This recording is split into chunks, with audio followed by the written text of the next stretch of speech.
আপনারা কি জানেন নেপালের পশুপতিনাথ মন্দিরে এমন কিছু অলৌকিক ঘটনা ঘটে যা আজ বিজ্ঞানের পক্ষেও ব্যাখ্যা করা অসম্ভব।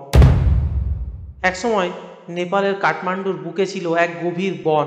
সেখানে গোপনে এক গরুর রূপে বাস করতেন মহাদেব শিব। হঠাৎ একদিন সেই গরু একটি স্থানে দুধ ঢালতে আরম্ভ করলো।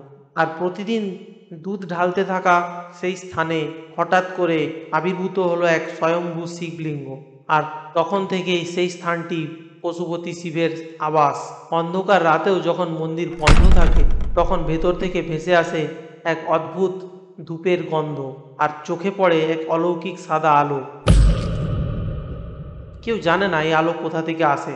2015 সালের ভয়ঙ্কর ভূমিকম্পে নেপালের শত শত মন্দির ভেঙে গুঁড়িয়ে গিয়েছিল, কিন্তু এক ফোঁটাও ক্ষতি হয়নি পশুপতিনাথ শিব মন্দিরের। লোকেরা বলেন মহাদেব শিব স্বয়ং এই মন্দিরের রক্ষা করেন।